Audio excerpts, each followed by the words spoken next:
prayerful salutations at the divine reverential lotus feet of our beloved omnipresent Lord Bhagawan Shri Sathya Sai Baba. It's always wonderful to recapitulate how I came to Swami. So my family was in Bangalore, and then my paternal aunt's mother was an ardent devotee of Shirdi Baba.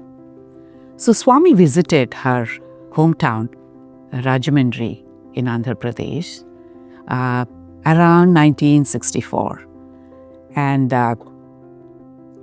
he was actually having a meeting there, and they being a big, popular, rich family in the neighborhood, somehow did not want to attend that meeting because they didn't want to encourage Swami, because they thought Shirdi Baba is our God and divinity, and now who is this another Baba coming into this town?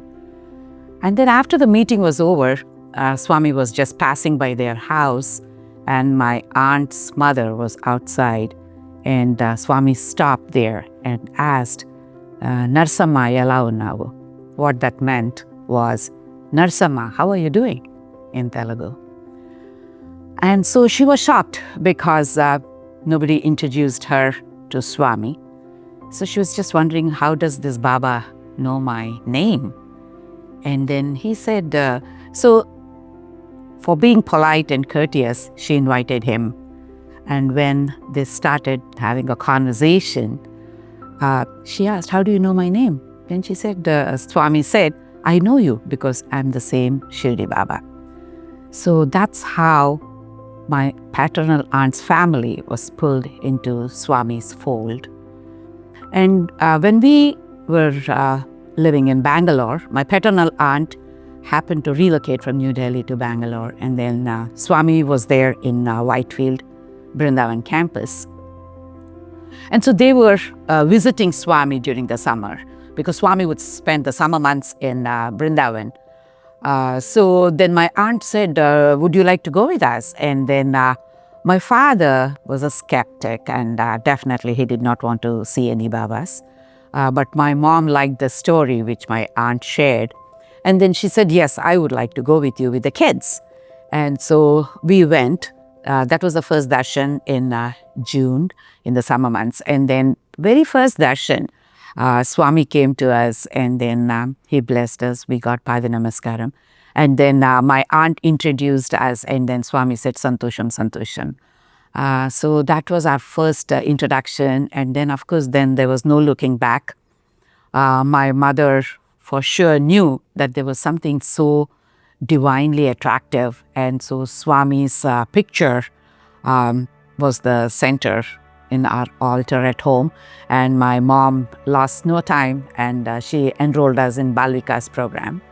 And in those days in Bangalore, there were actually two samitis. Samiti is the name that's given to the center in India. And we had one in Malleshwaram and one in Vayalika also. Both were equidistant from my house, and so we started going. So Malleshwaram Samiti had the bhajans on Thursday, and the Vayalikaval Samiti had the bhajans on Saturday. And so that's how we got into Swami's fold. This is from a very physical standpoint, but I'm sure Swami knows all of us for generations. And it only takes some time when you move in the physical world for us to get in touch with him. So that's about how I got into Swami's fold. And I was about 8 or 9 years old at that time. And very soon, 1973 or 74, I'll say. In those days, Swami used to perform Upanayanam, thread ceremony, for young boys. And so my parents thought that my brother would be a good candidate for that. And of course, his name was selected by Swami. And then we got to go to Whitefield, and then Swami was performing that in the campus. And Kamavadhani was the Vedic scholar that was conducting the whole ritual. And during the orientation for this Upanayanam program, they told us that Swami would be giving the Yagnopavitam, or the sacred thread, for all the boys. And then we were all supposed to be seated family-wise, not like ladies and gents. That's the usual practice in the ashram. But then for this particular program, Swami said all of you have to sit as a family together to perform the ritual. And so after the Upanayanam was over, Swami came to our family, and then I had a garland for Swami. And Swami, of course, blessed my brother with the Yagnopavitam and all that. And when Swami came to us, I garlanded Swami. It was my innate wish to have a sandalwood shaving garland for Swami. But for some reason, because of the hectic schedule, we couldn't get a sandalwood shaving garland for Swami. We just got a flower garland. And so kind of that was bugging me as a kid from inside, that, oh, we don't have the best for Bhagawan. But then there was another family that garlanded Swami with a sandalwood shaving garland. And so by the time he came to our family, what Swami did, he accepted my flower garland, and then he took out the garland from his own neck and then gave it to me, the sandalwood one. And then he told me in Telugu, go and put it to my picture in your room. So that was a profound lesson for me. The reason being, I was like, how did he know what I was thinking in my mind? And I offered him a very small flower garland, whereas, I got something much more than what a flower garland was in those days. So that was that divine touch of Bhagavan, where, it said that you take one step and I'll take 100 steps towards you. So that was something coming to reality for me as a kid.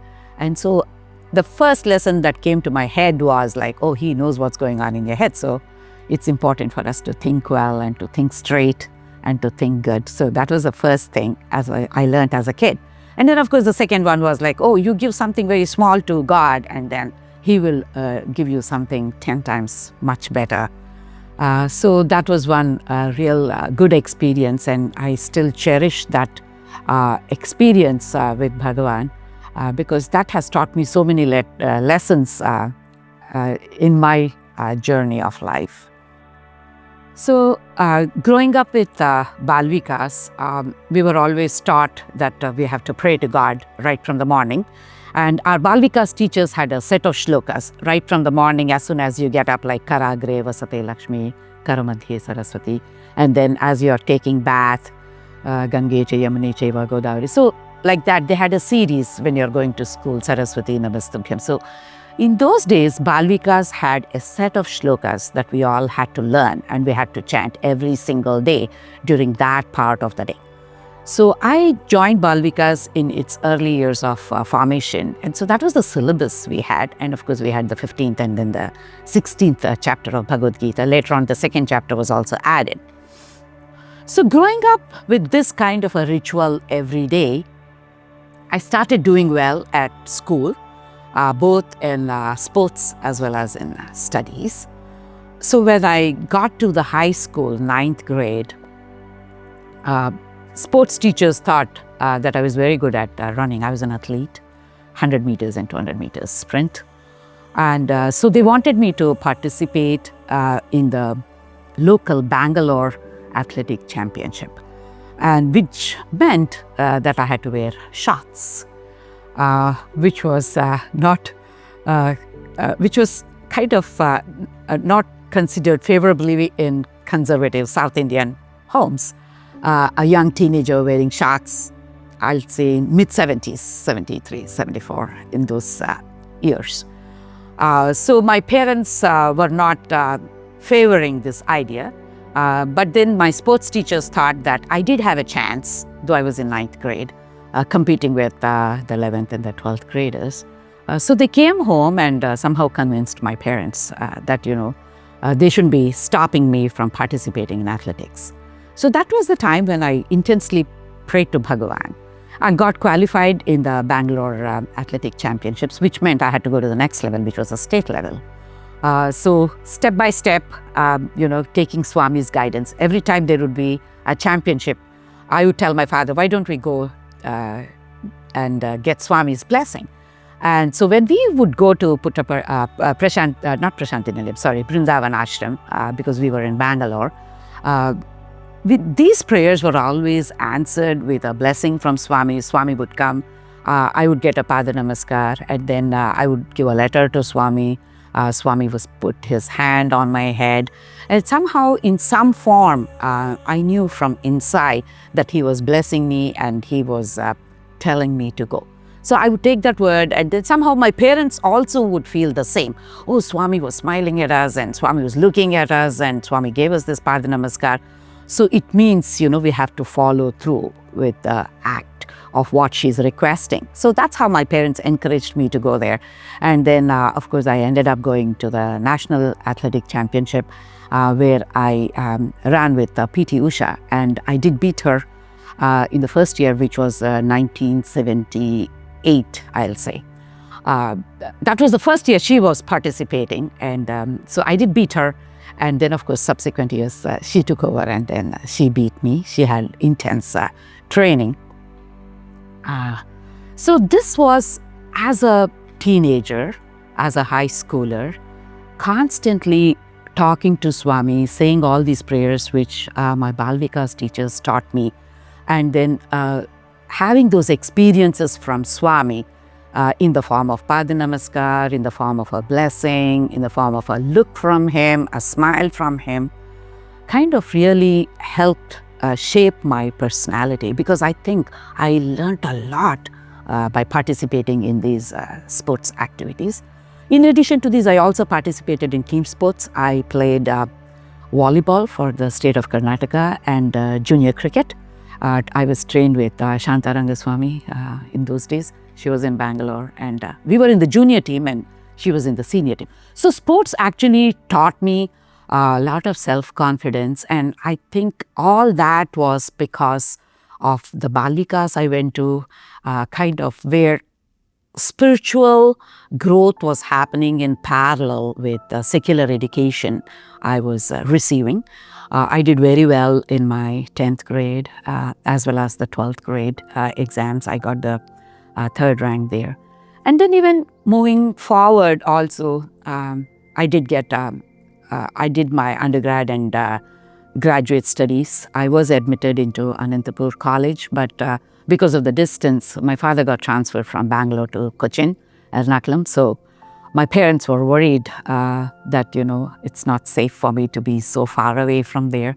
And so unfortunately, I did not join. But I have absolutely no regrets for that, because no matter where we are, Swami takes care. And I did well even in my undergrad and grad, where I got gold medals from Bangalore University and Andhra University. And so wherever you are, I think Swami takes care of you. And all I learned during this journey is that have immense faith in Bhagawan, and just go with the flow. He's always there for you, no matter what you choose. Sometimes with His grace, you make the right decisions, but sometimes with His grace, you also make decisions right. There was one incident where my father was pickpocketed in Brindavan campus. So in those days, after the darshan, everybody would rush to the front to get the prasadam. So what Swami would do is, he would come for the darshan. There would be the Krishna statue in the center of the shed. So Swami would take the prasadam, which was flat rice and jaggery. And after that, everybody would rush forward to get the prasadam. So in that rush, my father was pickpocketed, and I was in the 11th grade, I'll say, at that point. And so that was one incident that did not sit well with me. So then I was questioning Swami. We were a very middle-class family. So I was questioning Swami, like, Swami, what is this? Why did this happen to my dad? So it was 30 rupees, 3 10-rupee notes with numbers on them. They followed a sequence. So So that was something that bothered me for quite some time, and I would have this internal conversation with Swami. Swami, why did you do this to us? We are just a middle class. There's so many rich people that are coming there for the darshan, but why did this have to happen to my dad? And unfortunately, on that day, my mom was there and she had some money in the purse. Because of that, we could get home. Otherwise, we did not have money to come home. And I really remember my parents having the conversation, oh, how do we buy the bus tickets and how much do we need for the bus tickets? So that was the conversation that was going on in the background. So that this incident really bothered me. Then after, I'll say about 3 or 4 months, we went to Brindavan again for a darshan. And as I was walking after the darshan to the spot where we would all leave our shoes, which would be right by the gate. And as I was walking towards the shoes, I found one 10 rupee note and I picked it up. It was a brand new note. And then walked a few more steps and then picked up another one, few more steps and picked up another one. So there were 3 notes. I was shocked. I had completely forgotten about the conversation I had. My father lost the 30 rupees. That was totally out of my mind. I just picked up these 3 notes and went to get my shoes, and then my dad came there. And then I told my dad, like, I just found these and I don't know to whom they belong. And so we both stood there with those 3 notes, and then we started asking everybody, like, does it belong to you? And then nobody was claiming those notes. And then there was this one old man who came from nowhere, and then he yelled at me and my dad and he said, Swami has given it to you, take it and leave. Because we were inside the gate. So as soon as the darshan is over, we are all supposed to get out of the gate and they would close the gates. So he said, go out of the gate now and don't wait here anymore. Then after we left the gate, so we were still holding, we did not put it in the pocket, we were still holding the notes in our hands, thinking that, oh, somebody else may come and ask for them. But then as we left and we started walking out of the gate towards the bus station, that's when it just came to me that, oh, remember you lost, and then we got again these 3 notes with consecutive numbers, same 3 10 rupee notes. So this is one incident that really told me that God has His own timing for a reason. And then no prayer or no thought will go unanswered. And so made me think in those days as a young adult that it's very important that we think well.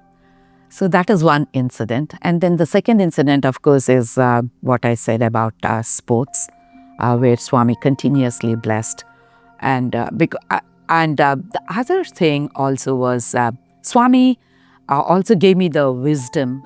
When I was in the 12th grade, there were 2 options for me. One was to go into a sports college, Lakshmi Vyakaran, a college of physical education in Gwalior, where I was getting a full scholarship for both boarding and lodging. Being a middle-class family, that was a very tempting offer because, parents didn't have to pay for education. But then I was thinking about it, and I was talking, having the internal conversation with Swami. The other thing I needed to make a change in my daily life was, it would be very difficult as a vegetarian to follow through with sports beyond a certain level. And also the peer group pressure. Most of the times in all these sports meet, I would be the only vegetarian and everybody else would be a non-vegetarian. So that was bothering me. And also I thought, there is no way I can make it to the top being a vegetarian, which meant I had to make changes in my diet, which I was not prepared to. So I gave up that and then went for general education with my undergrad and grad. And Swami definitely did take care, where I did very well. And so, like, at every step, I can sense His presence. And I have become more confident in my life and more peaceful compared to what I was when I look at my own life and do a self-audit. Working as an officer has taught me a lot. I don't even know where to begin. That is the best way to grow, and that is the best way to sharpen all those edges from your personality. There's no better role than that, because if I look at my own personality, you learn with the Sai family how to stay calm, how to stay composed, how to appreciate all the uncertainties that go with the role. And so many things, how to manage, how to talk, how to modulate your voice, how to use the words very carefully. And even from a physical standpoint and as well as from a mental and a spiritual standpoint, there is growth in all these three domains. And that will kind of make you a whole personality, and that whole also keeps evolving with time. You can see for yourself, your spiritual sadhana will take you from step 1 to step 2, step 3. Beginning, you would just start with, as a Balvika student, with just a few shlokas, and then you'll begin to learn the Sahasranamams and things like that, and then the Veda chanting and so on and so forth. So every aspect of the spiritual sadhana, you will find yourself evolving. If you could meditate for 2 minutes in the beginning, it'll go to 5 minutes and then 10 minutes and things like that. So, and you also become very aware of things around you. Awareness, that sense of awareness and alertness increases, I think, as an officer. And so I think I would advise that whoever gets a chance should become an officer. And that's the best way to be very close to Swami and learn a lot of things and then evolve on this path.